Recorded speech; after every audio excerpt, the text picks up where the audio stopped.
أعوذ بك من شر ما صنعت وأبوء بنعمتك علي وأبوء بذنبي فاغفر لي فإنه لا يغفر الذنوب إلا أنت.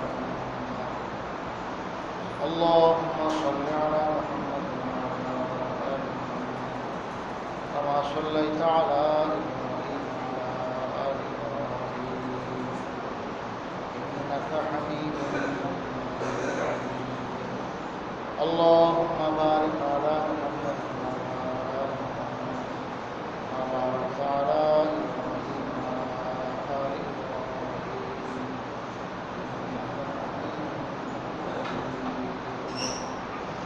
مجيد. أعوذ بالله من الشيطان الرجيم. بسم الله الرحمن الرحيم. الحمد لله رب العالمين الرحمن الرحيم مالك يوم الدين إياك نعبد وإياك نستعين اهدنا الصراط المستقيم صراط الذين أنعمت عليهم غير المغضوب عليهم ولا الضالين.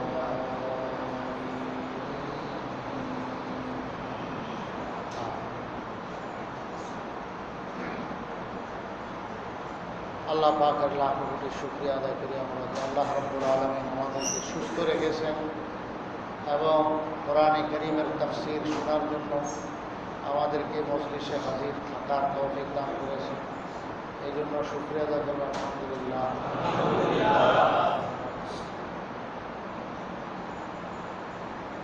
গত মজলিসে আলোচনা হয়েছে কোরআনে কারীমের সর্বপ্রথম ওহী কোন আয়াতগুলো নাযিল হয় তা আমরা শুনেছি। সূরা আলাকের যে প্রথম 5টি আয়াত এটাই সর্বপ্রথম আসমান থেকে নাযিল হয়। ইকরা বিসমি রাব্বিকাল্লাযী খালাক খালাকাল ইনসানা মিন আলাক ইকরা ওয়া রাব্বুকাল আকরাম আল্লাযী আল্লামা বিল কলম আল্লামাল ইনসানা মা লাম ইয়ালাম। এই 5টি আয়াত সর্বপ্রথম নাযিল। আমরা যে সূরা ফাতিহা থেকে শুরু করেছি সেটাও আবার এক হিসাবে সর্বপ্রথম নাযিল। সেটা কোন হিসাব? সেটা হলো কমপ্লিট একটা সূরা। সূরা ফাতিহা এটা একটা আলাদা 114 সূরার মধ্যে একটা সূরা। তো এই কমপ্লিট সূরা সর্বপ্রথম এই সূরা ফাতিহা নাযিল। এই হিসাবে এটাও একটা প্রথম। তো আয়াতের মধ্যে সর্বপ্রথম আয়াত সূরা আলাকের ওই 5টি আয়াত যেটা একটু আগে তেলাওয়াত করলাম, ইকরা বিসমি রাব্বিকাল্লাযী খালাক, ওইটা হলো সর্বপ্রথম ওহী। আর সূরা ফাতিহা হলো কোরআন শরীফের সর্বপ্রথম ওই কমপ্লিট একটি সূরা যেটা সর্বপ্রথম একসাথে নাযিল হয়।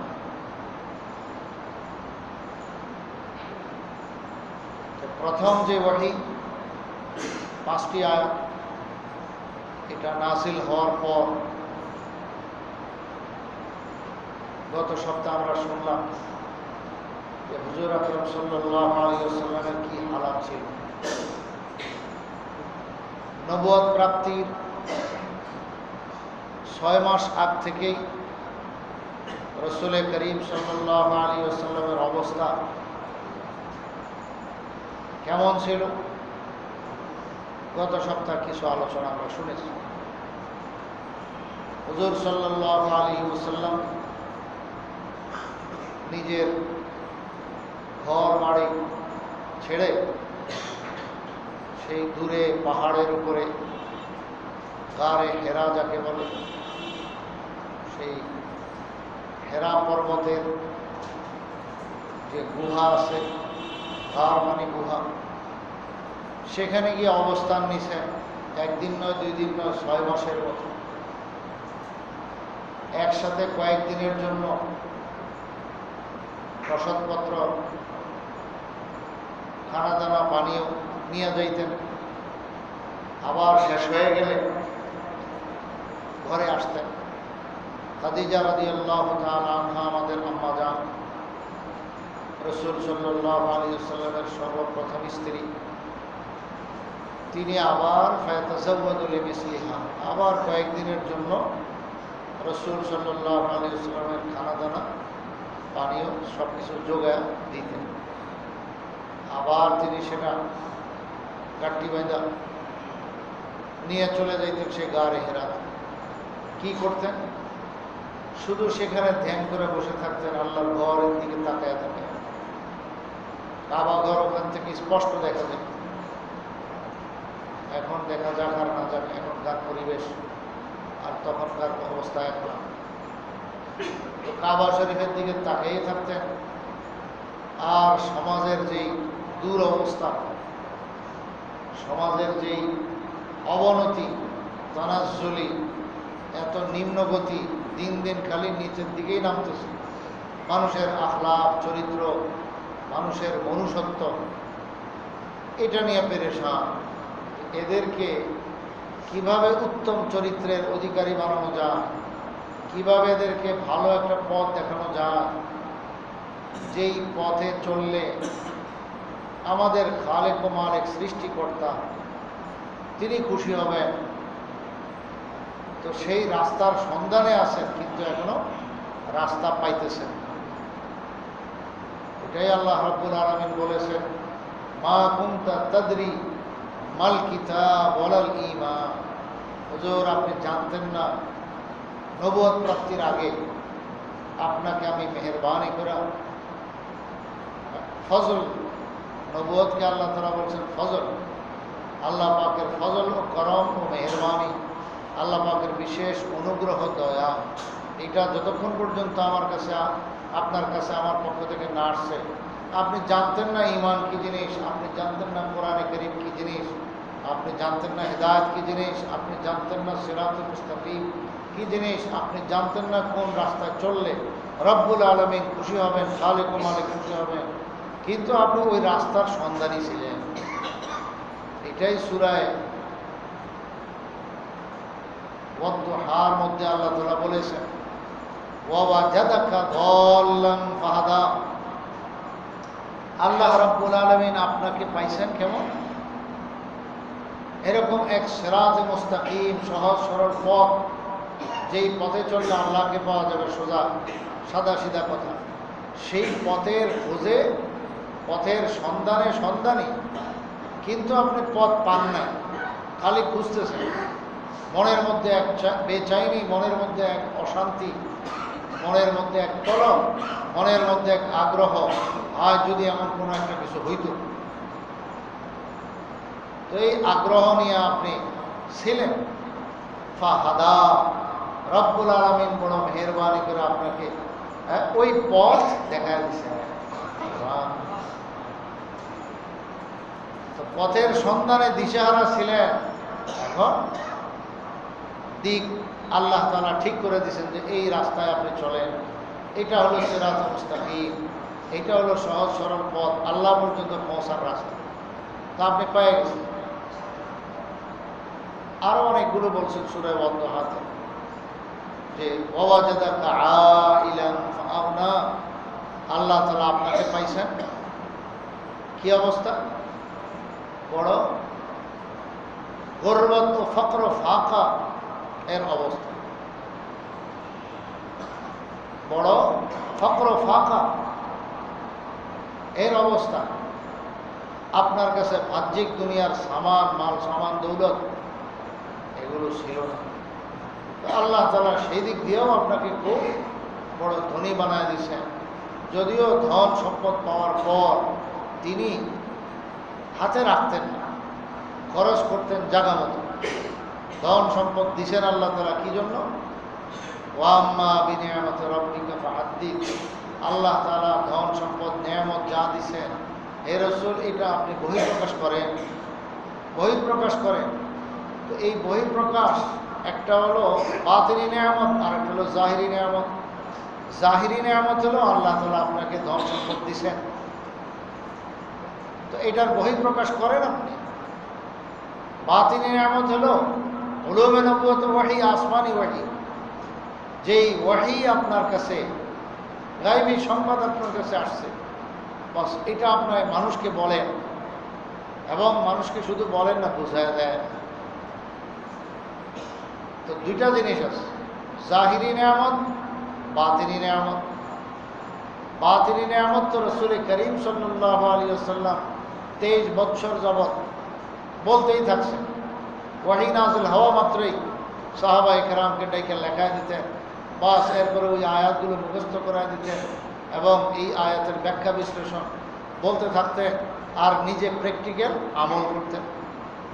রসুল করিম সাল্লাল্লাহু আলাইহি ওয়াসাল্লামের কাছে কোরআন খালি থিওরিক্যাল ছিল না, এই 30 পারা কোরআন খালি থিওরি ছিল না, এটা প্র্যাকটিক্যাল দেখায় দিয়েছেন।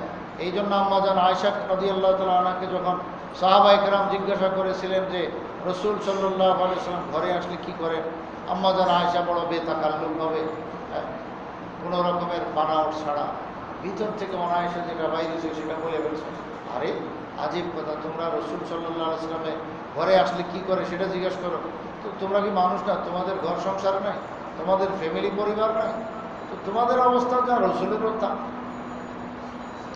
কানা খুলুকুহু আল কোরআন, রসুল করিম সাল্লাল্লাহু আলাইহি ওয়াসাল্লামের আখলাক ছিল এই 30 পারা কোরআনে করিম। কোরআনে করিমে যা আছে রসুলের প্র্যাকটিক্যাল জীবনে, পারিবারিক জীবনে সব জায়গায় উঠেছে। তো তোমরা যেরকম রসুলও সেরকম।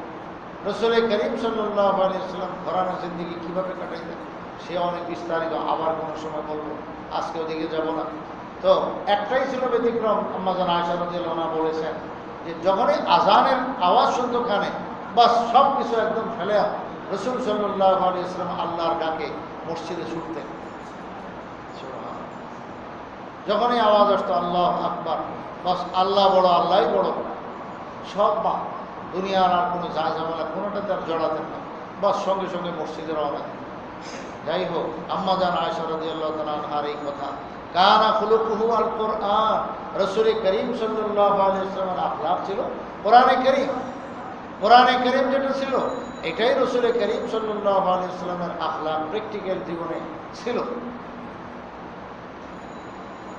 আল্লাহু আকবার। তো এক তো হলো এই বাতিনি নিয়ামত কোরআনে করিম যেটা সিরাতে আসতেছে, এবং আল্লাহ তাআলা রসুল সাল্লাল্লাহু আলাইহি ওয়াসাল্লামের সিনাতে যা কিছু ঢালতেছেন, এটা হলো বাতিনি নিয়ামত। ওইটাই বলতেছেন ফাহাদ্দিস, সেটা আপনি বলে দেন। তো সেটা এমন বলছেন যার বলার কোনো শেষ নাই, যে রসুল করিম সাল্লাল্লাহু আলাইহি ওয়াসাল্লামের এই বাণী সমূহ, এইটাকে যেন হাদিস বলে। ফাহাদ্দিস এই শব্দ থেকে আমরা বুঝি সহজে হাদিস। তো রসুল সাল্লাল্লাহু আলাইহি ওয়াসাল্লাম যে দিলের মধ্যে যে বাতিনি নিয়ামত উলুমে নবুয়ত পাইছেন, এটা যে প্রকাশ করে দিয়েছেন, ওইটাকে যেন হাদিসই বলে। ফাহাদ্দিস, আপনি বয়ান করেন, আপনি হাদিস বয়ান করেন। 23 বছর লাগে যা কিছু বলে গেছেন সেটাই রসুলের হাদিস। আরেক দিক হলো জাহিরি নিয়ামত, যা কিছু আল্লাহ দিচ্ছেন সেটার বহি প্রকাশ করে। সেটা হলো নিজের পোশাক আশাক, খাওয়া দাওয়া, মেহমানদারি, দান খয়রাত, এই সব কিছু আল্লাহ তাআলা সম্পদ দিচ্ছেন। এটা কারণের মতো খালি জমা করার জন্য না, এটা জমা করার জন্য না, জমা রাখবে কিন্তু জায়গা মতো খরচ করতে হবে। ওটাই বলছেন ফাহাদ্দিস। এই আয়াতের ব্যাখ্যায় সাধারণ কথা হলো যে আল্লাহ তাআলা যাকে যে পরিমাণ তৌফিক দিচ্ছেন বাহ্যিকভাবে ধনসম্পদের লাইনে, তাইলে ওইটা তার চেহারা সুরতে, তার একদম পোশাকে আশাকে, চলাফেরার আন্দাজে, সেটার বহিঃপ্রকাশ আল্লাহ তাআলা চান।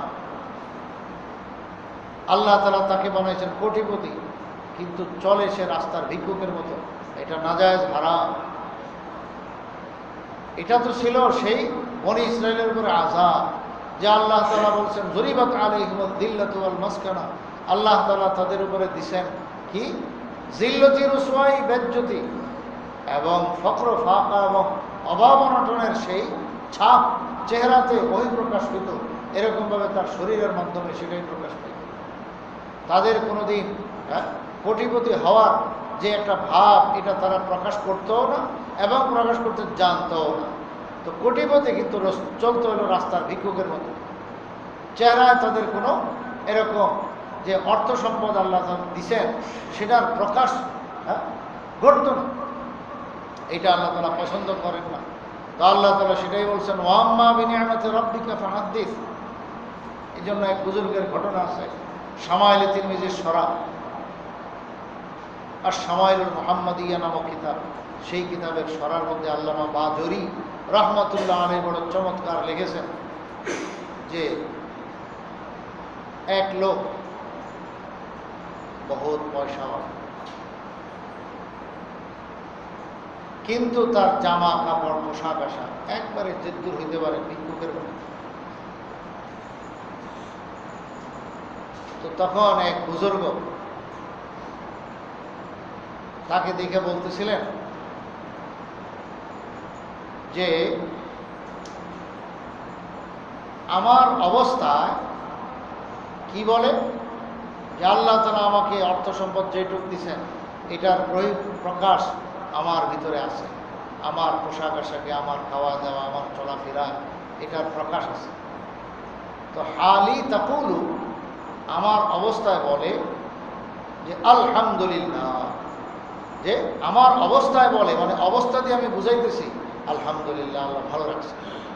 ও হালুকা তাকুলু, আর তোমার অবস্থায় কি বলে আতিনি, যে ভাই সব আমাকে কটা পয়সা দেন, দান করেন।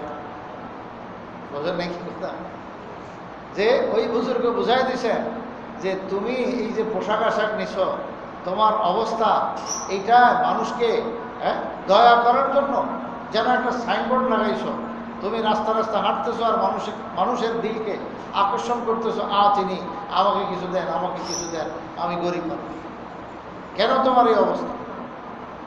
আর আমার অবস্থা, উনি বলেন বুজুর্গ, যে আমার অবস্থায় বলে আলহামদুলিল্লাহ, আমাকে আল্লাহ যেটুকু দিয়েছেন, যে হালাতে রাখছেন, সেটার প্রকাশ আমার ভিতরে আছে।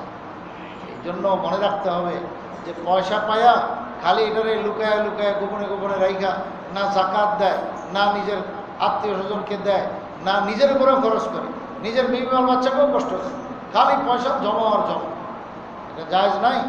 এই জন্য এক সাহাবী এসে বলেন, ইয়া রাসূলুল্লাহ, আমার কাছে একটা দিনার থাকলে আমি কি করব? খরচ করব। কোথায় খরচ করব? হুজুর সাল্লাল্লাহু আলাইহি ওয়াসাল্লাম বলেন যে তোমার নিজের উপরে খরচ করো। এক নম্বর হলো নিজে, তোমার নিজের যেটুক প্রয়োজন আছে, খাওয়া দাওয়া, পোশাক আশাক, এই সব কিছু, সুস্থ হয়ে অসুস্থতা আছে, অসুস্থ হয়ে গেলে ওষুধ খাওয়া, ডাক্তারের কাছে যাও, এই সবটা তোমার নিজের উপরে খরচ করো। ইয়া রাসূলুল্লাহ, যদি আরও থাকে টাকা, দেখেন সাহাবায়ে কেরাম এই সমস্ত প্রশ্ন করার দ্বারা আমাদের সামনে সমস্ত মাসালা স্পষ্ট হয়ে গেল। বলে, ইয়া রাসূলুল্লাহ, যদি আরও টাকা থাকে তাহলে কি করবো? যে তাহলে তোমার বিবির উপরে খরচ করো, বিবির পোশাক আশাক, তার তামাম সব জরুরত তুমি পুরা করো। আল্লাহু আকবার। তবে এখানে আবার একটা মশালা আছে যে অসুস্থ হয়ে গেলে চিকিৎসা কে করবে? সব স্বামীরাই করে স্ত্রীর সেবা। কিন্তু এখানে মশালা শরীয়তে এমন এক আজীব যে চিকিৎসা করবে হলো মেয়ের বাবা, মহিলার বাবা, মানে আপনার শ্বশুর। তবে এই মশালা শুনে আমল করতে যায় না, নাইলে ঘরে তালা লেগে যাবে। কারণ আপনি এই আইন শোনাবেন, পরে বিবি সাহেব শোনাবে যে আমার জন্য শরীয়তের আইন আছে। কি আইন? যে পাক শাক করা, ঘর গোছানোর এই সমস্ত দায় দায়িত্ব বিবি সাহেবের নাই। কি ভাই বলেন?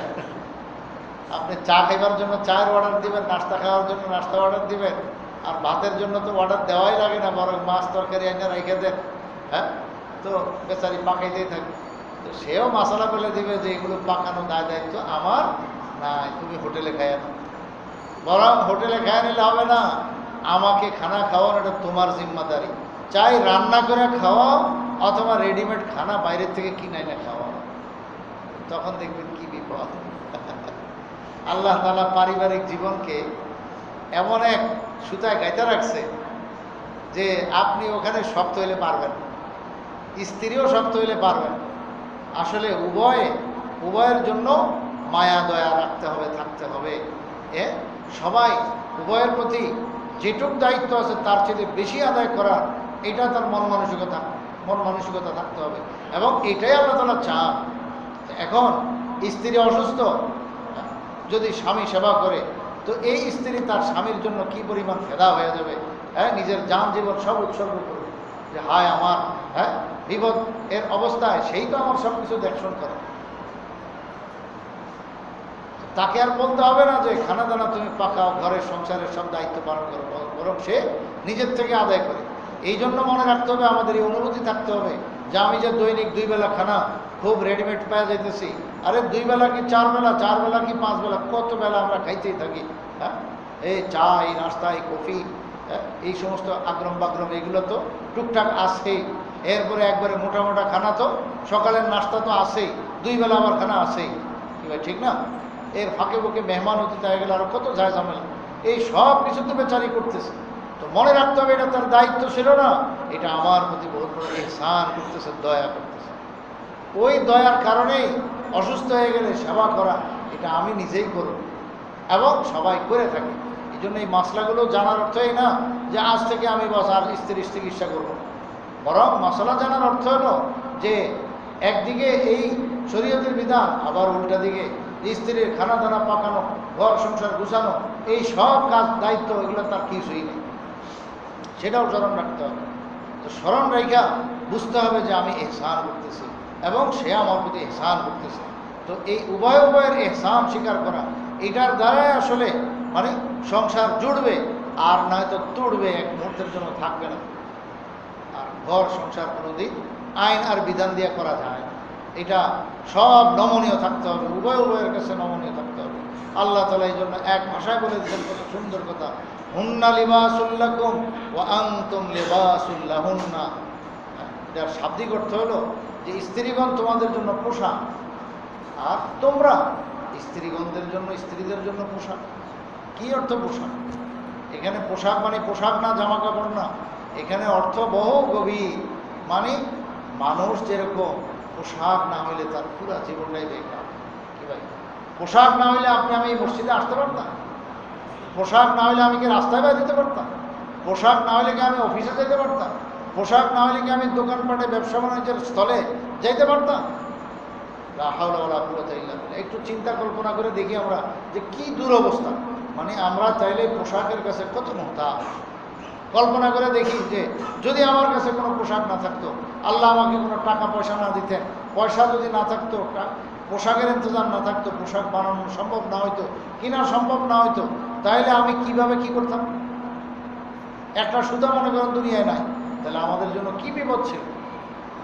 তো সবটা আল্লাহ পাকের মেহেরবানি। এই জন্য আরেক হাদিসে বলে দিয়েছেন যে তোমরা এ বান্দারা তোমরা সব উলঙ্গ, আমি রব্বুল আলামিন যদি মেহেরবানি করে তোমাদেরকে পোশাক আদি না দিতাম। কথা এটা বলে দিছে, তোমরা সবাই ক্ষুধার্ত, আমি রব্বুল আলামিন যদি মেহেরবানি করে তোমাকে খানার ইন্তজাম না করতাম। এইভাবে আল্লাহ তাআলা বলেছেন তোমরা সকলেই গুমরাহ, হেদায়েত থেকে বিচ্ছিন্ন, যদি আমি রব্বুল আলামিন তোমাদেরকে হেদায়েত না দিতাম। সুতরাং খানা, সুতরাং পোশাক এবং হেদায়েত এবং সব কিছু আমি রব্বুল আলামিনের কাছে চাও। তো মানুষ এগুলোর কাছে মুহতাজ, একদম ঠেকা। খাওয়া দাওয়ার প্রতি মানুষ মুহতাজ। ক্ষুধা লাগছে এখন, আর তার অফিস আদালত কোনো কিছুই ভালো লাগবে না। হ্যাঁ, টাকা গুনতেছে না, টাকা গুনতে ওর ভালো লাগে না। কেউ টাকা দিতেছে, এটাও তার নিতে ভালো লাগতেছে না, কারণ এমন ক্ষুধা যে এখন চোখে মুখে কিছু দেখে না। ক্ষুধার কাছে মানুষকে আল্লাহ তাআলা একদম হার মানায় দিচ্ছে, খুব দুর্বল হয়ে পড়ে, একবারে সে ঠেকায়, এখন না খাইলে আর চলতেই পারবে না। আচ্ছা, পোশাক, এটার কাছে আল্লাহ তাআলা এমন ঠেকা বানায় দিচ্ছে আমাদেরকে, ঠেকায় দিচ্ছেন যে এই পোশাক না হলে আমরা ঘর থেকে বাইরে হতে পারবো। আল্লাহু আকবার। তো আল্লাহ তাআলা বলতেছেন হুন্না লিবাসুন লাকুম, স্ত্রীগণ তোমাদের পোশাক। কি অর্থ? এবার বুঝে ফেলছেন নিশ্চয়ই যে স্ত্রীগণের কাছে পুরুষ মানুষ একদম ঠেকা, ওরে ছাড়া চলাই যাবে না। ঘর সংসার সব কানা, কি ভাই ঠিক কিনা? সব অন্ধকার, জীবন সবটা বেকার হয়ে। আবার স্ত্রীগণও মনে রাখতে হবে যে স্বামীগণ তাদের জন্য হলো পোশাক স্বরূপ। মানে হলো স্বামীর কাছে সে এত মুহতাজ যে স্বামী ছাড়া সে একদম পুরো জিন্দগিটাই বেকার। তো আল্লাহ তাআলা উভয়কে উভয়ের কাছে একদম পুরা মুমতাজ বানায় দিয়েছেন, ধরা বানায় দিয়েছেন, যে স্বামী স্ত্রীর কাছে ধরা, স্ত্রীর স্বামীর কাছে ধরা। এই জন্য এখানে আইন কানুন বিধান দিয়ে চলবে না। আল্লাহ তাআলা এক দর্শন এখানে ছোট্ট কথা বলে দিয়েছেন যে স্ত্রীগণ স্বামীর জন্য, স্বামীগণ স্ত্রীর জন্য পোশাক স্বরূপ। মানে হলো সার্বক্ষণিক সে স্বামীর মোহতাজ, সার্বক্ষণিক স্বামীগণ স্ত্রীর মোহতাজ, তার কাছেই ঠেকা।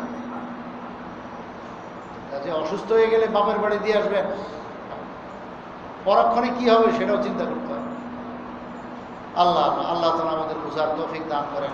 বলতেছিলাম যে ওই সাহাবী বলেন, ইয়া রাসূলুল্লাহ, যদি আমার কাছে আরো টাকা থাকে তাহলে কি করো? নিজের উপরে খরচ করার পরে বলেন যে তুমি তোমার স্ত্রীর উপরে খরচ করো। তাহলে বোঝা গেল দ্বিতীয় নম্বর স্তর, এই স্ত্রীর পোশাক আদি, স্ত্রীর জরুরত, তামাম খরচ, সব কিছু সুবিধা অসুবিধা দেখশন করা। ইয়া রাসূলুল্লাহ, ওই সাহাবীকে আল্লাহ জাযায়ে খায়র দান করেন। কত সুন্দর প্রশ্ন। আবার প্রশ্ন 3 নম্বর, ইয়া রাসূলুল্লাহ, যদি টাকা আরও থাকে, এখন উদ্ভিদ আছে আমার, আল্লাহ দিছে নেয়ামত, তাইলে কি করবো? কোন জায়গায় ব্যয় করবো? এই ব্যয়ের খাত শিখাইতেছে হুজুর সাল্লাল্লাহু আলাইহি ওয়াসাল্লাম। বলেন তাইলে তোমার বাচ্চা কাচ্চাদের উপরে খরচ করো। আল্লাহ, বাচ্চাদের উপরে খরচ করো। অনেক মানুষ বাচ্চার উপরে খরচ করে কিন্তু স্ত্রীর উপরে খরচ করে, অথচ আল্লাহ রাসূল ওখান থেকে তো শুরু করছে। অনেক মানুষ এই স্ত্রীর উপরে, সন্তানের উপর খরচ করে কিন্তু নিজের না খানার খবর, না পোশাকের খবর, সে নিজে ফকিরের মতো চলে, কিন্তু তার সন্তানাদি বিবি একদম বাদশার মতো থাকতেছে। এটাও আল্লাহ তাআলা পছন্দ করেন না। যে তুমি তোমার জরুরত পুরা করো। তুমি রিক্সা চালো, কত কষ্ট করে রিক্সা চালাইতেছো, এমন না যে সারাদিন না খাই উপবাস, খালি রিক্সা চালাইতে আসো, কামাইতে আসো, আর নিয়ে টাকা স্ত্রীকে দিয়ে দেবে না, এটা জায়েজ নাই। তুমি রিক্সা থামায় খানা খাও, খানা খাও, নিজের শরীরের যে চাহিদা আছে সেটা পূরণ করো। ইন্নালি জাসাদিকা আলাইকা হাক্কা, শরীরের একটা কি আছে? চাহিদা আছে, সেটা পূরণ করো। তো শরীরের চাহিদা পূরণ করো, এটা তোমার জন্য দায়িত্ব। আমাদের শরীরের মালিক আমরা না, এটা তো আমানত আল্লাহ পাকের পক্ষ থেকে বান্দার কাছে। এই আমানত এটা যে রাখছে তার ফরমান মতো, তার কথা মতো এটাকে ব্যয় করতে হয়, এটাকে তাসাররুফ করতে হয়। যদি বলে দেয় আপনার কাছে আমানত, 10 দিন পরে অমুক লোক আইব, তাকে আপনি দিয়ে দেবেন, কি ভাই এটা পূরণ করতে হবে? যদি বলে এটা আপনার খরচ করার অনুমতি নেই, আমানত অর্থই তো খরচ করা যাবে না, এটা খেয়ালত হবে। তো সে যেভাবে বলে যে আপনার কাছে রেখে দেবেন, অমুক দিন এসে আমি নিব, সেই অনুযায়ী এটা করতে হবে। তাইলে আমাদের শরীর এটা, আমরা এটার মালিক না, এটা আল্লাহ পাকের পক্ষ থেকে বান্দার কাছে আমানত। এটা ব্যবহার আল্লাহ পাকের কাছ থেকে শুনে আমরা করতে হবে, আল্লাহ পাক থেকে জাইনাত করতে হবে। আল্লাহ আমাদের শরীর অঙ্গ প্রত্যঙ্গ যেভাবে ব্যবহারের জন্য বলেছেন ঠিক সেইভাবে ব্যবহার করতে হবে। ইন্নালি জাসাদিকা আলাইকা হাক্কা ওয়া ইন্নালি আইনিকা আলাইকা হাক্কা, বা চোখেরও একটা অধিকার আছে, হক আছে, যে ঘুমাইতে হবে। এটা শরীরের চাহিদা। যে তুমি সারাক্ষণ দিনেও কাজ করলা, রাত্রেও জাগ্রত থেকে চাকরি বাকরি ধান্দা করলা, টাকা পয়সা ধান্দা করলা না, এইটুক ধান্দা তোমাকে করতে শরীয়ত বলে না। তোমার শরীরের হক আছে, সেই হক তুমি পুরা করো। চোখের হক আছে, সেটা পুরা করো। চোখের চাহিদা আছে, সেটা পুরা করো। চোখের চাহিদা হলো ঘুমানো। সারাক্ষণ খালি তাকায় থাকে আর চোখ দিয়া চোখের কাজ করে না, তাহলে এই চোখ বেশি দিন টিকবে না। হ্যাঁ, এটাকে তার আরাম দিতে হবে।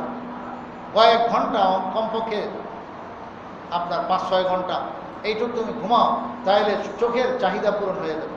এই চোখের মালিক তুমি না যে সারাক্ষণ খালি এটা ব্যবহারই করো। অঙ্গ প্রত্যঙ্গের মালিক আল্লাহ তাআলা। এই জন্যই তো আমরা কি বলি, আমার হাত, আমার পা, আমার চোখ, আমার নাক, আমার কান। তো আমি কোন, আমিটা আসলে একটা ধোঁকা। এই জন্যই মানুষ আত্মহত্যা করার অধিকার নাই। কেন? যেহেতু এই শরীরটা এটার মালিক সে না। এই জন্য ইচ্ছা করলে আঙুল একটা কাটে ফেলবে, ইচ্ছা করলে হাত পা কেটে ফেলবে। এমনকি আজকাল এই যে খোদাই করে কি লাগে, নাম লাগে, নাউযুবিল্লাহ। সম্পূর্ণ হারাম, মানুষ না জানার কারণে এই সমস্ত গুনাহের মধ্যে লিপ্ত।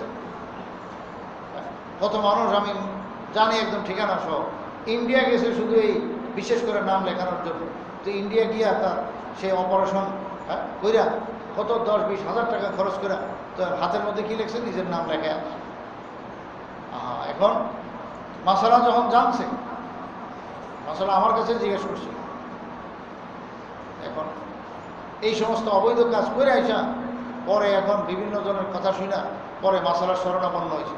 যখন মাসালা বললাম এখন তো হাউমাউ করে কাঁদতেছে, হায় কী করবো। তো এখন আরেকবার যদি অপারেশন করতে হয় তাহলে সেখানে যাইতে হবে, আসা যাওয়া করতে খরচ, এত অপারেশন চার্জ, হায় হ্যাঁ দুনিয়া সবটাই বরবাদ হল, কী লাভ, কী কামাইলাম। জন্য দিন শরীয়ত জানা কত যে জরুরি। তো যাই হোক, এই যে শরীর, এটার মালিক আমি না, এই জন্য এটার মধ্যে আমি যে যেমনি ইচ্ছা তেমনি নাম লিখবো, এটাকে খোদাই করবো, এরকমভাবে চামড়াকে এরকম পোড়া দিয়া কিছু একটা করবো, এই অধিকার আমাকে দেয় না আল্লাহ।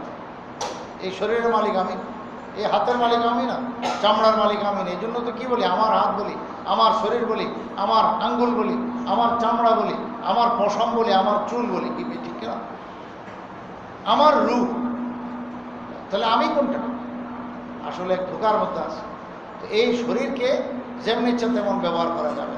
হুজুর আকরাম সাল্লাল্লাহু আলাইহি ওয়াসাল্লামকে 3 নম্বরে প্রশ্ন করলেন, ইয়া রাসূলুল্লাহ, তাইলে আমি আরো টাকা থাকলে কোথায় ব্যয় করব? হুজুর সাল্লাল্লাহু আলাইহি ওয়াসাল্লাম বলেন যে তোমার সন্তানের উপরে খরচ করো। এই হলো 3 নম্বর, নিজের উপর, স্ত্রীর উপর, সন্তানের উপর। বলে, ইয়া রাসূলুল্লাহ, যদি আরো টাকা থাকে, আরো ফান্ড আছে আমার কাছে, টাকা আছে, আল্লাহ অনেক দিচ্ছেন, এখন কোথায় ব্যয় করব? হুজুর সাল্লাল্লাহু আলাইহি ওয়াসাল্লাম বলেন যে হা কাদা, একদম পোষ করে বলতেছেন, হা কাদা ও হা কাদা ও হা কাদা। কি অর্থ? সামনের দিকে খরচ করো, ডান দিকে খরচ করো, বাম দিকে খরচ করো। আল্লাহ রসুলের এই কথার ভিতরে কত কথা রয়ে গেছে। ডাইনে খরচ করো, বামে খরচ করো, সামনে খরচ করো, এবং 2 হাত দিয়ে দেখাইছে। কি অর্থ? খরচ করো একদম বাস আল্লাহর জন্য, আল্লাহ সন্তুষ্টির জন্য। ডাইন বাম সামনে, কি অর্থ? 1 নম্বরে হলো তোমার আত্মীয় স্বজন, যারা একদম আপনজন, এদের উপরে, তোমার বাবার উপরে খরচ করো, মায়ের উপরে খরচ করো, এরকমভাবে তোমার ফুফু, তোমার খালা, হ্যাঁ, তোমার নানা, তোমার মা, নানি, হ্যাঁ, তারপরে কি বলে তোমার মামা, এরা হলো তোমার একদম কাছের মানুষ, এদের উপরে খরচ করো। আর আল্লাহ না করে যদি এদের মধ্যে কেউ অসহায় থাকে, তো এদের প্রতি তোমার খেয়াল রাখা, এইটা তোমার মালের মধ্যে তাদের হক। তোমাকে আল্লাহ তাআলা পয়সা একা ভোগ করার জন্য দেন নাই, আল্লাহ তাআলা দিয়েছেন তোমার মামুকে দেওয়ার জন্য, আল্লাহ তাআলা তোমাকে অনেক পয়সা দিয়েছেন তোমার আপন ভাইকে দেওয়ার জন্য, আল্লাহ তাআলা তোমাকে অনেক পয়সা দিয়েছেন তোমার আত্মীয়স্বজনকে দেওয়ার জন্য। কত মানুষের ফুফু, হ্যাঁ, কত মানুষের খালা, কত মানুষের মামা, কত অসহায় অবস্থায় আছে, কিন্তু সে বহুত অর্থ সম্পদ আর প্রাচুর্যতার ভিতরে বহুত আরামে আছে। মনে রাখবেন, এই আরাম না, আখিরাতে আল্লাহ পাকের কাছে এর জন্য বহুত শক্ত ধরা আছে। এরপরে আল্লাহ রসুল বলেন যে এইবার ডাইনে বামে আত্মীয় স্বজন যারা আছে, এগুলো খেয়াল করার পর হলো তোমার পড়োশি, পাড়া প্রতিবেশী, তুমি যেখানে বাস করো তার, তোমার ডাইনে তোমার বামে, এই সমস্ত মানুষগুলো কি খাইয়ে আসে না খাইয়ে আসে, কার কি হালাত, তুমি নিজে জানতে চেষ্টা করিয়া তারপরে তাদেরকে হাদিয়া তোফা দাও, এবং যে জাকাত খাওয়ার উপযুক্ত আছে তাকে জাকাত, হ্যাঁ, এর ফান্ড থেকে তুমি দাও। এটা আল্লাহ তাআলা তোমার উপরে খরচ করেছে। এইভাবে হা কাদা খালি খরচ করে খরচ করে। বলতেছিলাম আল্লাহ রাব্বুল আলামিন বলছেন কি, ওয়াজাদাকা দাল্লান ফাহাদা ওয়াজাদাকা আইলান ফাআগনা ফাআম্মাল ইয়াতীমা ফালা তাকহার ওয়া আম্মাস সাইলা ফালা তানহার ওয়া আম্মা বিনি'মাতি রাব্বিকা ফাহাদ্দিস। আল্লাহ তাআলা আপনাকে জাহিরি নিয়ামত, বাতিনি নিয়ামত বহুত দিয়েছেন। আপনি হেদায়েত পাইছেন, নবুয়ত পেয়ে গেছেন, আসমান থেকে ওহী আসা শুরু হয়েছে। ঈমান কি জিনিস, কোরআন কি জিনিস, হেদায়েত কি জিনিস, সিরাতে মুস্তাকিম কি জিনিস আপনি জানতেন না, সব আমি জানাই দিয়েছি। এখন এই বাতিনি দৌলত, এটার সংবাদ আপনি নিয়ে একা বসে দেখেন না, পুরা জগৎবাসীকে আপনি জানায় দেন। আর আপনাকে আল্লাহ তাআলা জাহিরি নিয়ামত যা দিয়েছেন, অর্থ সম্পদ যা দিয়েছেন, তার বহিঃপ্রকাশ করেন। আপনি নিজের উপরে খরচ করেন, বিবি বাল বাচ্চার উপরে খরচ করেন, ডাইনে বামে দান করেন, এইভাবে পুরা সমাজের সব দিকে খেয়াল করেন, এইভাবে আপনি খরচ করতে থাকেন। তাইলে জাহিরি নিয়ামত এটাও খরচ করেন, বাতিনি নিয়ামত এটাও খরচ করেন। আর খরচ করার দ্বারা কি হবে? খালি লাভে লাভ। হুজুর আকরাম সাল্লাল্লাহু আলাইহি ওয়াসাল্লাম আবু জাহেলকে তোমার দাওয়াত দিয়েছেন, কিন্তু বাহ্যিকভাবে তো কোনো লাভ হয় নাই। কিন্তু আল্লাহ রাব্বুল আলামিন ওনার জন্য কত লাভ রাখছেন। যতবারই গেছেন ততবারে আলোক সওয়াব পাইছেন, আলোক সওয়াব পেতে থাকছেন। এত সওয়াব যেটার কোনো হিসাব কিতাব নাই। রসুলের কোনো কথা, রসুলের কোনো নকল হরকত, রসুলের কোনো হাঁটা চলা কোনোদিন বেকার যায় নাই। সবগুলো আল্লাহ তাআলা বহুত বড় আজরে আজিম রাখছেন, যেটা পরকালে দিবে। তো এই নেয়ামত আপনি সব জায়গায় পৌঁছাইতে থাকেন।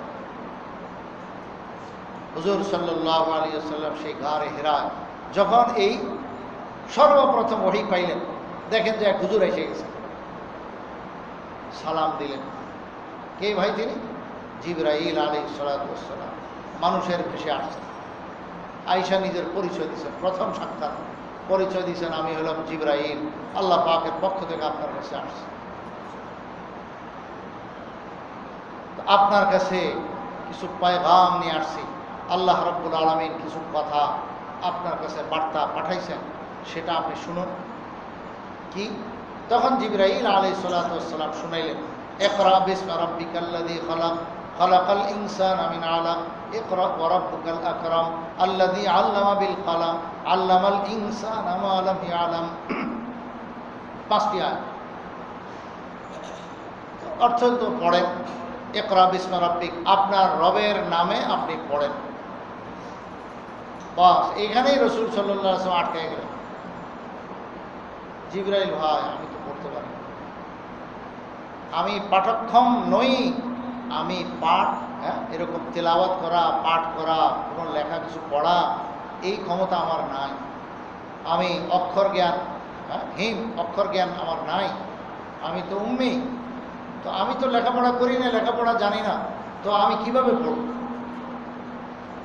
আমি তো পারতেছি না, আমার মুখে তো আসতেছে না, আমি তো জানি না এগুলো। হুজুর আকরাম সাল্লাল্লাহু আলাইহি ওয়াসাল্লাম এই কথা বলার সঙ্গে সঙ্গে জিবরাইল আলাইহিস সালাতু ওয়াস সালাম, এই গার হেরাতে প্রথম সাক্ষাৎ, বলে এদিকে আসেন, দাঁড়ায় রাসূল করিম সাল্লাল্লাহু আলাইহি ওয়াসাল্লামের সঙ্গে মুআনাকা করলেন। এমন মুআনাকা, এত জোরে চাপ দিলেন, আবার শুনে আপনি নিজে মুআনাকা করতে গিয়ে চাপ দিয়েন না কেন?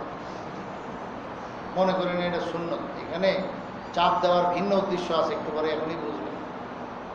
অনেক ভাই এরকম করে, হঠাৎ আমার সঙ্গে মুআমালা, হঠাৎ করে উনি এমন চাপ দিয়ে বসলেন যে আমি ব্যথায় পাইলাম। এটা কোন সুন্নত? ভুল তরিকা।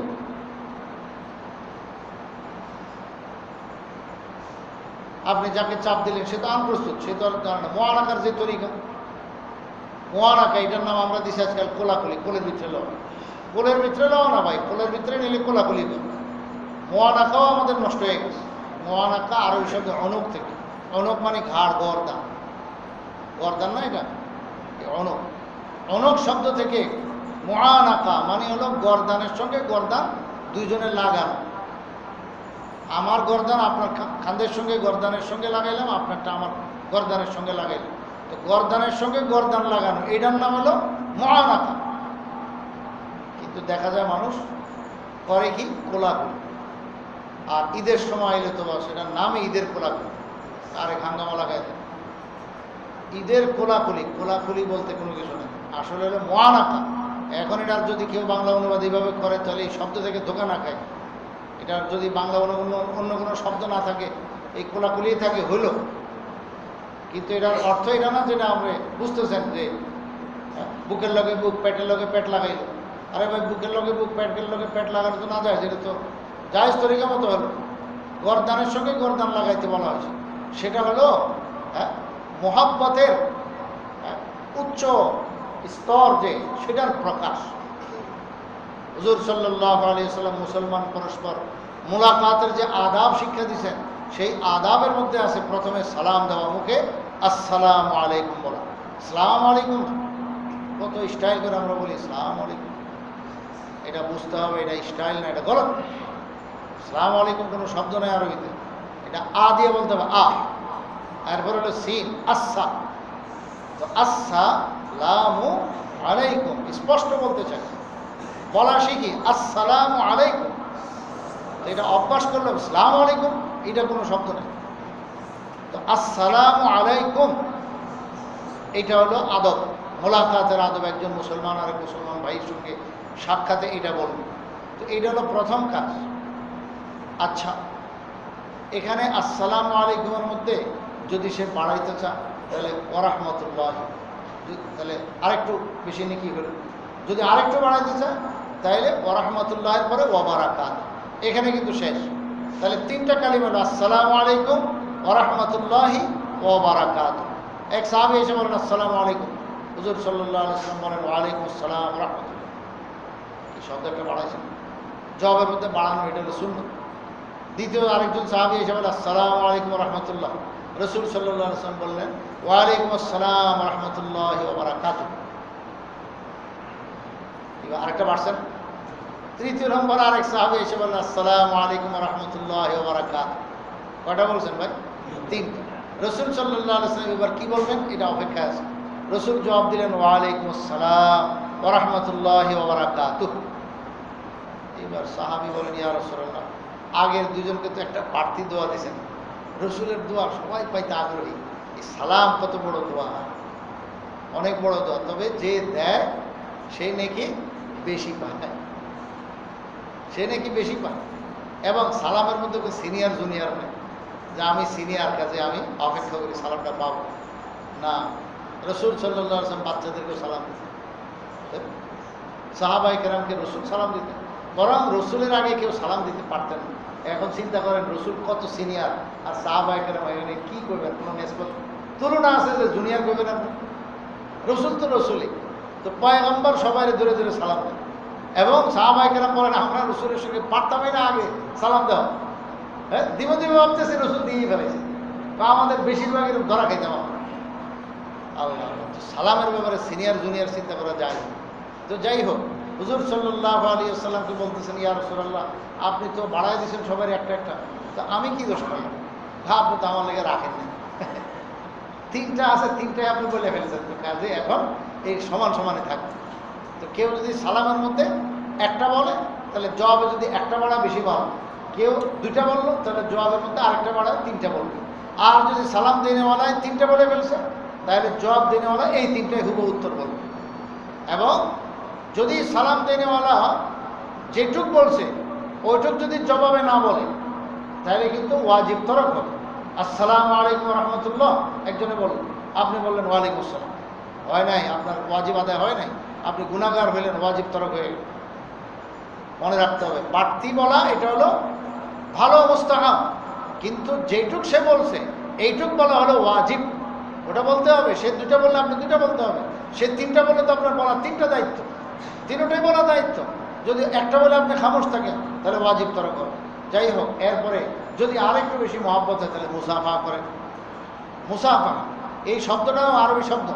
সফর মানে আসলে পৃষ্ঠা, কাগজের পৃষ্ঠা থাকে না, এই পিঠ ও পিঠ, কাগজের এই পিঠ, হাতের এরকম একটা পৃষ্ঠা আছে, এই পিঠ ও পিঠ, পিঠ আছে না কি ভাই, হাতের একটা ভিতরের পিঠ একটা বাইরের পিঠ।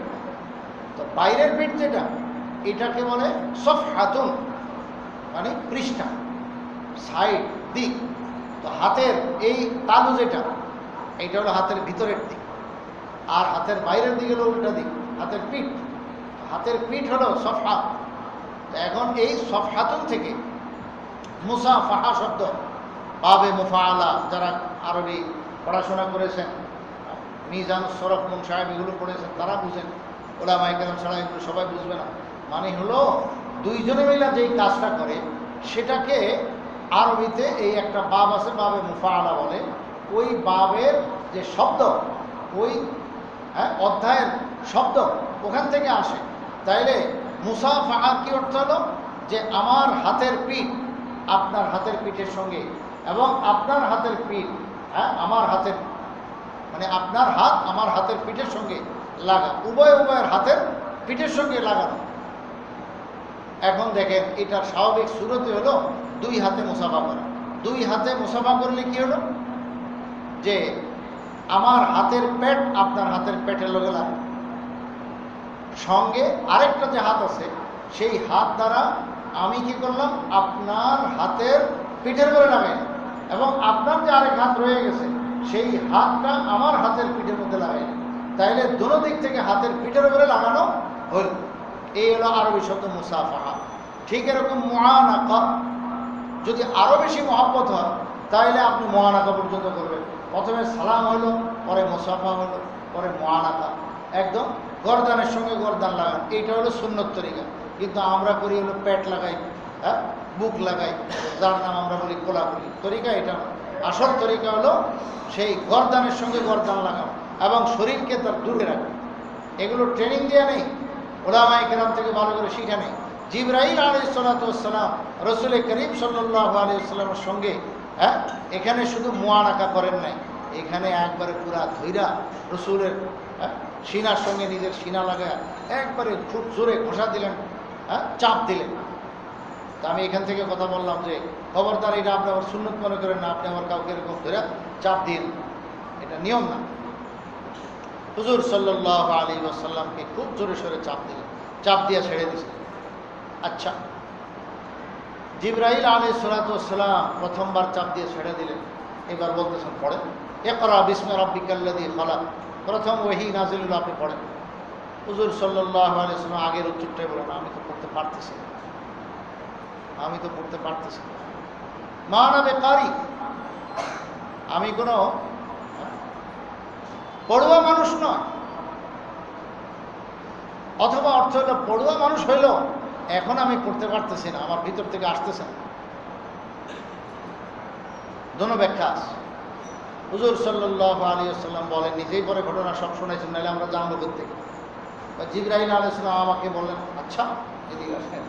আবার ধরে আমাকে জিবরাইল তার বুকের সঙ্গে লাগায় এমন জোরে ঘোষা দিলেন, এমন জোরে চাপ দিলেন যে আমার একদম জান শেষ হয়ে যায়, আমার সব শক্তি যেন শেষ হয়ে যায়। ভাই, জিবরাইলের চাপ এটা কে সইতে পারবে? আর রাসূল সাল্লাল্লাহু আলাইহি ওয়াসাল্লামের গায়ে কি পরিমাণ শক্তি আগেই শুনছেন। তো এত শক্তিশালী মানুষটাকে এমন জোরে চাপ দিয়েছেন জিবরাইল আলাইহিস সালাম, রাসূল বলেন যে আমার একদম জান শেষ হয়ে যায় যেন, এই অবস্থা হলো। ছেড়ে দিয়ে বলেন, যাইবার পড়ে। তা আমি একই উত্তর বললাম যে না, আমি তো পারতেছি না। তৃতীয়বার আবার ধরে আমাকে এমন জোরে চাপ দিলেন, চাপ দিয়ে বলেন যে এবার পড়েন। তখন আমার মুখ থেকে ফুরফুরে পড়া শুরু হয়ে গেল, ইকরা বিসমি রাব্বিকাল্লাযী খালাক, খালাকাল ইনসানা মিন আলাক, ইকরা ওয়া রাব্বুকাল আকরাম আল্লাযী আল্লামা বিল কলম আল্লামাল ইনসানা মা লাম ইয়ালাম। এত সুন্দর কথা, এই বিসমিল্লাহ প্রথমেই কথা আসে। সাদামাটা অর্থ কি? ইকরা বিসমি রাব্বিক, আপনি আপনার পরওয়ারদিগার রব্বুল আলামিনের নামে আপনি পড়েন, ওনার নামে পড়েন, ইকরা বিসমি রাব্বিক। আচ্ছা, এরপরে বলেন সেই রব কেমন? আল্লাযী খালাক, আল্লাযী খালাক, ওই রবই তো আপনাকে বানাইছে। ইকরা বিসমি রাব্বিক, রবের নামে আপনি পড়ুন। আল্লাযী খালাক, যিনি পয়দা করেছেন। কি পয়দা করেছেন? সব। এখানে খালাক কাকা এটা বলে না যে আপনাকে পয়দা করছেন, আরে সবই পয়দা করছেন। আপনাকে পয়দা করছেন, আপনার মা, আপনার বাবা, আপনার সেই 14 গোষ্ঠী আদম আলাইহিস সালাম থেকে সব আল্লাহ বানাইছেন। এবং আপনার ভাই বেরাদার সবই তো আল্লাহ বানানো। এবং আপনি যে জমিনে দাঁড়ানো আছেন সেটাও আল্লাহ তাআলা বানাইছেন, এবং আসমান যে ছায়া দিয়ে রাখছেন সেটাও আল্লাহ বানাইছেন, চাঁদ সূর্য সব কিছু আল্লাহ তাআলা বানাইছেন, তামাম মখলুকাত তিনি সৃষ্টি করেছেন। তো তার নামে পড়েন। খালাকাল ইনসানা মিন আলাক, হাকিকত বলে দিয়েছেন আল্লাহ তাআলা যে আল্লাহ তাআলা মানুষকে পয়দা করেছেন এক নাপাক পানি থেকে, রক্তের পিণ্ড বানায়, সেখান থেকে আল্লাহ তাআলা ধাপে ধাপে মানুষকে বানাইছেন। তো নাপাক পানি থেকে আল্লাহ তাআলা মানুষকে বানাইছেন। খালাকাল ইনসানা মিন আলাক, এই নাপাক পানি দিয়া আল্লাহ রাব্বুল আলামিন ইনসানকে পয়দা করেছেন। ইকরা ওয়া রাব্বুকাল আকরাম, পড়ুন আপনি, আপনার পরওয়ারদিগার বড় মুআজ্জাম ও মুকাররম, বড় সম্মানিত, বহুত বড় সম্মানওয়ালা এবং সম্মান দেনেওয়ালা, সবটাই।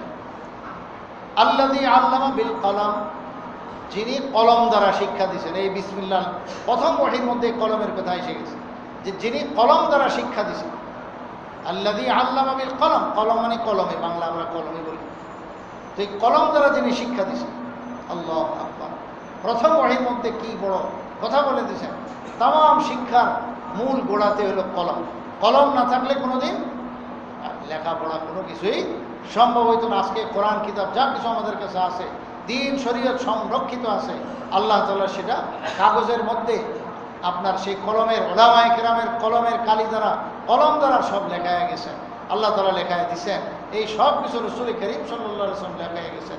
সাহাবায়ে কেরাম কত কিছু লিখছেন, এইভাবে তাবেঈনে কেরাম, এইভাবে আজ পর্যন্ত লেখাই হইতেছে। 30 পারা কোরআন তো রাসূল নিজেই লেখায় গেছেন, এবং এক জায়গায় হয়তো ছিল না, কিন্তু পাট পাট আলাদা আলাদা, কিছু এখানে কিছু সেখানে, বিভিন্ন জায়গায় অনেক জীর্ণ শীর্ণ অবস্থা, কারণ কাগজের বড় অভাব ছিল, কিন্তু লেখায় গেছে। তো এই কলম দিয়ে লেখাইছে, এবং এই কলমের বরকতে সারাটা দুনিয়া চলতেছে। আল্লাহ আল্লামাল ইনসানা মা লাম ইয়ালাম, রব্বুল আলামিন কি করলেন? ইনসানকে, মানুষকে এমন জিনিস শিখাইলেন যেটা মানুষ জানতো না। সুবহানাল্লাহ। এই কলমের বরকতে, ওহীর বরকতে আসমান থেকে ওহী নাযিল করে আল্লাহ তাআলা আমাদেরকে কি শিখাইলেন যেটা আমরা জানতাম না, কিছুই জানতাম না, রসুল নিজেই তো জানতেন না। এই যে হেদায়েতের সন্ধানে ঘুরতেছেন, কিন্তু হেদায়েত কি জিনিস? সিরাত মুস্তাকিম, সহজ সরল পথ কোনটা? কোন পথে চললে আল্লাহ খুশি হবেন? কোনটা আল্লাহ পাকের নারাজগির রাস্তা? কোনটা জান্নাতের রাস্তা? কোনটা জাহান্নামের রাস্তা?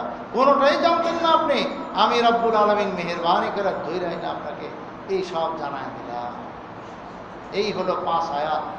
রসুল করিম সাল্লাল্লাহু আলাইহি ওয়াসাল্লাম এই 5 আয়াত নিয়ে এখন বাড়িতে ছুটছেন। ভাই, এতদিনে আমি রাস্তা পেয়ে গেছি, কি খুশি, কিন্তু আরেকদিকে বড় ভয় আছে, বড় ভারী জিম্মাদারি মাথায় আসছে রে।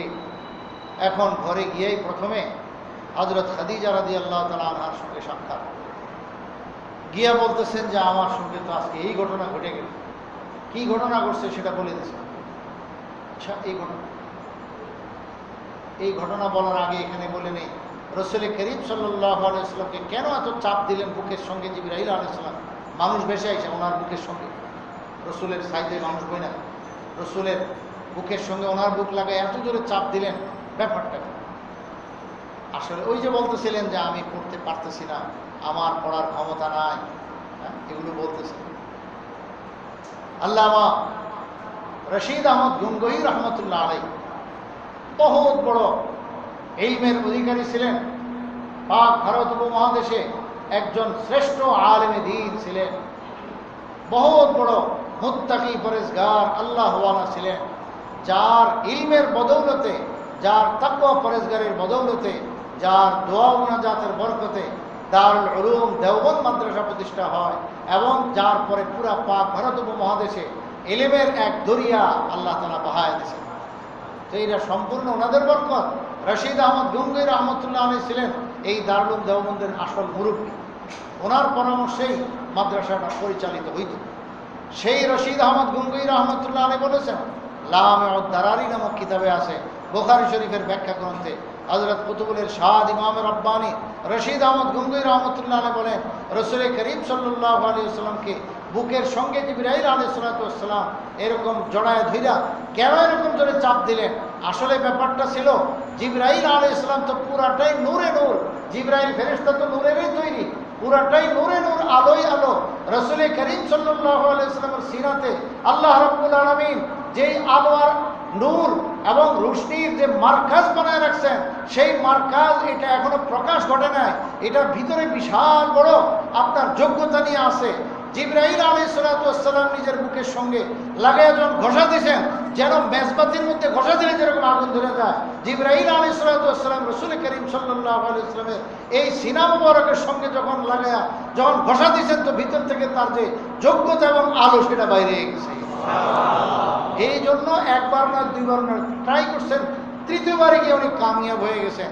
এমন কামিয়াব হয়ে গেলেন যে রসুল করিম সাল্লাল্লাহু আলাইহি সাল্লাম সেই নূরের বরকতে সেই মেরাজে যখন গেছেন, জিবরাইল আলাইহিস সালাম পর্যন্ত সেই সিদরাতুল মুনতাহা গিয়া উনি আর আগে বাড়েন না।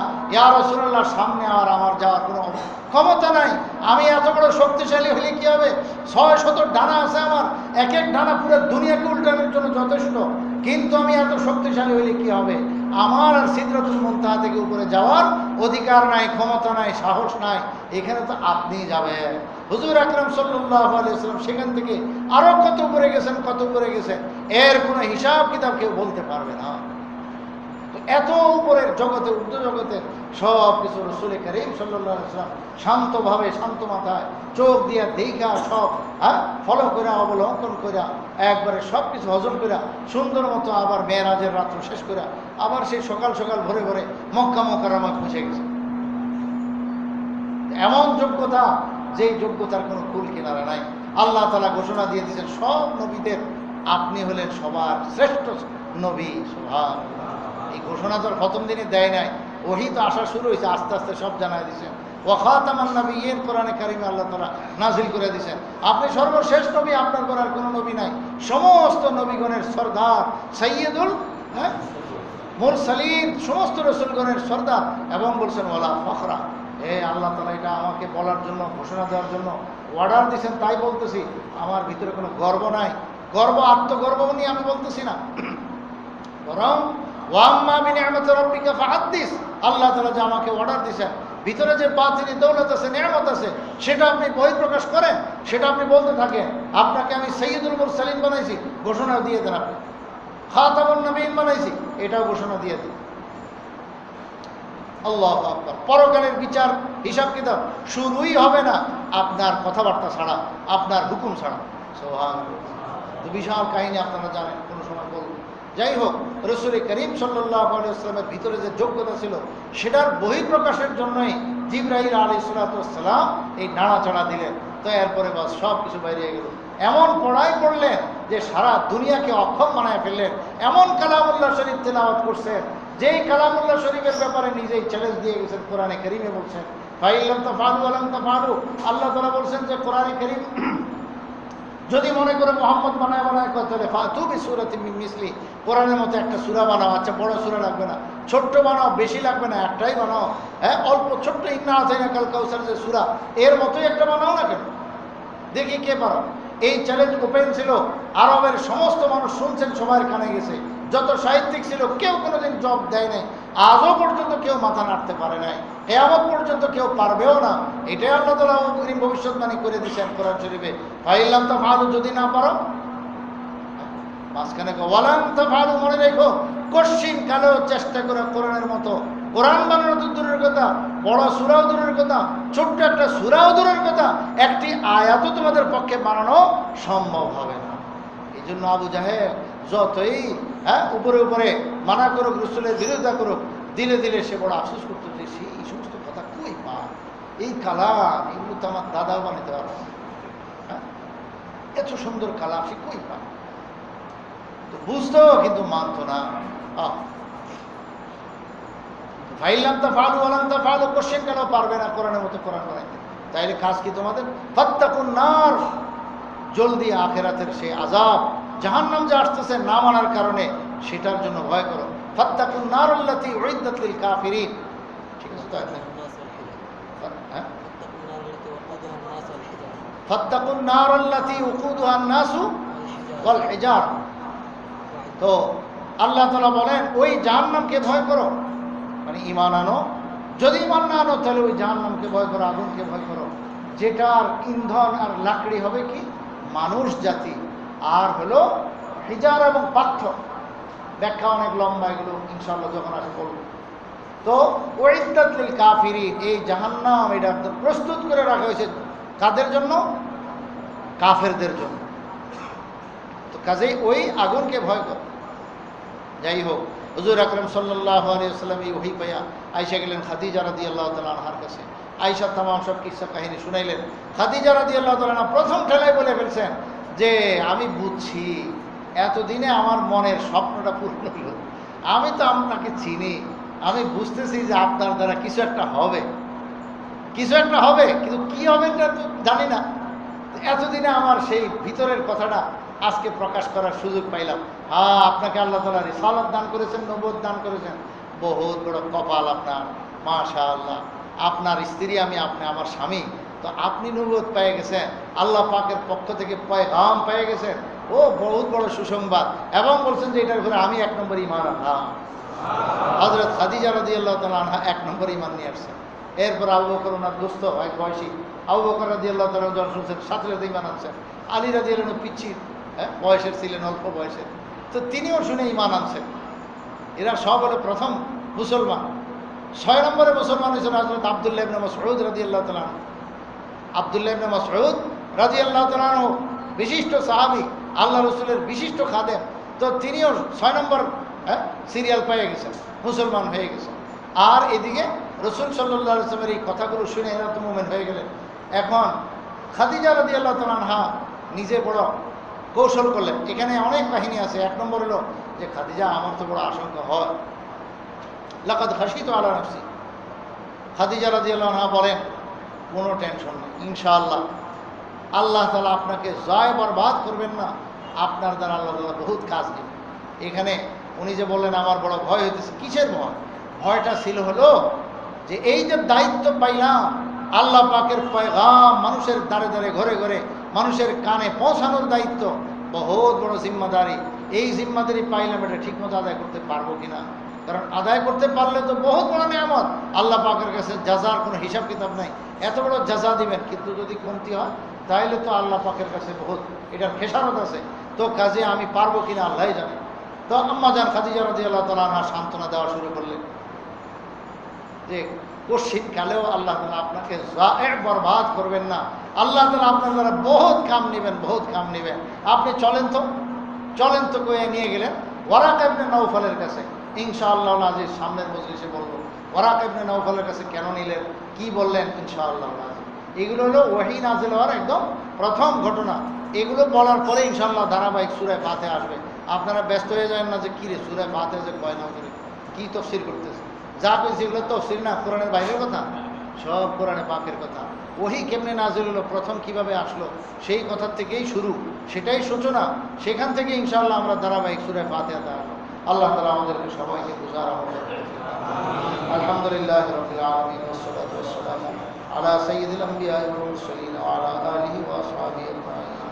اللهم لا أحصي ثناء عليك أنت كما أثنيت على نفسك مولاي صل وسلم دائما أبدا على حبيبك خير الخلق كلهم هو الحبيب الذي ترجى شفاعته لكل هول من الأهوال مقتحم ربنا ظلمنا أنفسنا وإن لم تغفر لنا وترحمنا لنكونن من الخاسرين ربنا لا تزغ قلوبنا بعد إذ هديتنا وهب لنا من لدنك رحمة إنك أنت الوهاب يا الله يا أرحم الراحمين يا أكرم الراحمين। এশার নামাজের পর থেকে এতক্ষণ পর্যন্ত আপনার কালামে পাকের মহব্বতে, আপনার রসুলের মহব্বতে, আল্লাহ আল্লাহ আপনার কথা, আপনার রসুলের কথা, আল্লাহ মুজাকারা এখানে হইল মৌলা, মেহেরবানি করে আমাদের এই আলোচনা মুজাকারাকে আপনি কবুল ও মঞ্জুর ফরমান। আল্লাহ আমাদের সমস্ত গুনাহ মাফ ফরমান, সমস্ত ত্রুটি বিচ্যুতি মাফ ফরমান। আল্লাহ রসুল করিম সাল্লাল্লাহু আলাইহি ওয়াসাল্লাম আমাদেরকে আল্লাহ নবী হিসেবে আমরা পাইছি, ওনাকে আমাদের জন্য বহুত বড় সৌভাগ্য খুশকিসমতি। রসুল করিম সাল্লাল্লাহু আলাইহি ওয়াসাল্লামের নকশে কদমের উপরে আমাদেরকে চলার তৌফিক দান করে, আমাদের সকলকে হেদায়েত নসিব ফরমান। কোরআনে করিমের হেদায়েতের দ্বারা আমাদের সবাইকে হেদায়েত প্রাপ্ত বানায় দিন। আল্লাহ কোরআনের আলো আমাদের ঘরে বাইরে সমাজে, আল্লাহ পুরা দুনিয়াতে আল্লাহ আপনি আলো দান করেন, রোশনি দ্বারা আমাদেরকে সবাইকে আলোকিত ফরমান। আল্লাহ ওহীর বরকত আমাদের নসিব ফরমান, আমাদের ঘরওয়ালাদের মধ্যে নসিব ফরমান, আমাদের বিবি বাল বাচ্চা সকলকে আল্লাহ আপনি মেহেরবানি করে ইলমে দ্বীন নসিব ফরমান, ওহীর বরকত নসিব ফরমান। আমাদের সন্তানাদি বংশধরদেরকে আলেমে রব্বানি হক্কানি বানায় দিন, আমাদেরকে কোরআনে কারীমের বরকত নসিব ফরমান। আল্লাহ আমাদের এই মজলিসকে আপনি কবুল মঞ্জুর ফরমান। আল্লাহ যারা আসতেছেন এখানে মজলিসে, আল্লাহ সবার আসা যাওয়াকে, আল্লাহ বসা এবং শোনার সময় দেওয়াকে আপনি মেহেরবানি করে কবুল মঞ্জুর ফরমান। এই মজলিসগুলোতে আপনি খুব খায়র বরকত নসিব ফরমান। আল্লাহ পুরো আলমের মধ্যে আপনি আমাদেরকে আল্লাহ হেদায়েতের ফয়সালা ফরমান, সমস্ত মুসলমানদের হেদায়েতের ফয়সালা ফরমান। আল্লাহ এই সমাজের সমস্ত ভাইদেরকে, সমস্ত মুসলমান ভাইদেরকে আল্লাহ দৈনিক 5 ওয়াক্ত নামাজ মসজিদে এসে সুন্দরভাবে আদায় করার তৌফিক দান করুন। দ্বীন ও শরীয়তের আলো দ্বারা আলোকিত ফরমান। আমাদের সকলের ঘরকে কোরআনের আলো দ্বারা আলোকিত ফরমান। ওহীর বরকত দ্বারা আল্লাহ বা বরকত নসিব ফরমান। আল্লাহ আমাদের সকলকে কবুল ও মঞ্জুর ফরমান। আমাদের বিবি বাল বাচ্চা সকলের গুনাহ খাতা মাফ ফরমান, সন্তানাদিদের গুনাহ খাতা মাফ ফরমান। যার যে সমস্যা আছে আপনি জানেন, সমস্ত সমস্যা আপনি দূর ফরমান। আল্লাহ আপনি আমাদেরকে মেহেরবানি, আল্লাহ ফজল করমের আল্লাহ অধিকারী বানান, ফজল করম আমাদের উপরে নাজিল ফরমান। আল্লাহ সামনে রমজান মাস আসতেছে, আল্লাহ বড় ইবাদতের মৌসুম আসতেছে, রজব মাস আল্লাহ যাইতেছে চলতেছে, আল্লাহ শাবান মাস আসলেই আল্লাহ রমজান মাস এসে যাবে। মাওলা মেহেরবানি করে আমাদের হায়াতের মধ্যে আপনি বরকত দান করে আমাদেরকে আল্লাহ সুস্থ করে দিন, আমাদের সবল করে দিন, রমজানের বারাকাত হাসিল করার জন্য আমাদের তৌফিক দান করেন, আগের থেকে আমাদের মানসিকভাবে তৈরি হওয়ার তৌফিক দান করেন, সর্বদিক থেকে আপনি খায়র ও বরকতের ফয়সালা ফরমান। আল্লাহ আমাদের দোয়া মুনাজাতকে আপনি কবুল মঞ্জুর ফরমান। জিন্দেগীর সমস্ত দোয়া আল্লাহ যখন থেকে সুদবুদ হয়েছে, আমাদের বুঝ জ্ঞান হয়েছে, তখন থেকে আজ পর্যন্ত যতগুলো ভালো দোয়া করেছি মাওলা আপনি তৌফিক দিয়েছেন, সমস্ত দোয়াগুলি কবুল মঞ্জুর ফরমান। আল্লাহ হারামাইন শরীফাইন আমাদের অনেককে যাওয়ার তৌফিক দিয়েছেন। আল্লাহ যারা ওখানে গেছেন অনেক দোয়া করেছেন, যতবার যত সফরে যত দোয়াগুলো করেছেন সমস্ত দোয়াগুলো আপনি কবুল মঞ্জুর ফরমান। যারা আমরা এখনো যাইতে পারিনি মাওলা আমাদের সকলকে আপনার ঘরে হাজির হওয়ার তৌফিক দান করেন, দোনো হারামে আপনি হাজির হওয়ার তৌফিক দান করেন, হারামাইন শরীফাইন থেকে বরকত নেওয়ার তৌফিক দান করেন। সামনে রমজান মাস আসতেছে মাওলা আয় আল্লাহ, রসুল করিম সাল্লাল্লাহু আলাইহি ওয়াসাল্লাম বলেছেন রমজান মাসে একটি উমরা করা একটি হজের সমান সওয়াব। আয় আল্লাহ, এই রমজান মাসে আপনি হারামাইন শরীফ আইলেন, আমাদেরকে আল্লাহ আপনি হাজির হওয়ার তৌফিক দান করেন, আমাদের সবাইকে কবুল মঞ্জুর ফরমান, আমাদের কাউকে আপনি মাহরুম করেন না। আয় আল্লাহ, আপনার ঘরের মহব্বত আমাদের দিলের মধ্যে খুব বেশি দান করেন, আপনার রসুলের মহব্বত দিলের মধ্যে দান করেন, কোরআনের মহব্বত দান করেন, উলুমে নবুয়তের মহব্বত নসিব ফরমান, উলামায়ে কেরামের মহব্বত নসিব ফরমান, যাদের সিনাতে কোরআন ও সুন্নাহর ইলম আছে আয় আল্লাহ তাদের মহব্বত আমাদের অন্তরে নসিব ফরমান। আয় আল্লাহ, আপনি আমাদের কাউকে মাহরুম করেন না, কাউকে মাহরুম করেন না। ওয়াসাল্লাল্লাহু আলা নবীল কারীম ওয়া আলা আলিহি ওয়া আসহাবিহি আজমাইন। আমিন বিরহমাতিকা।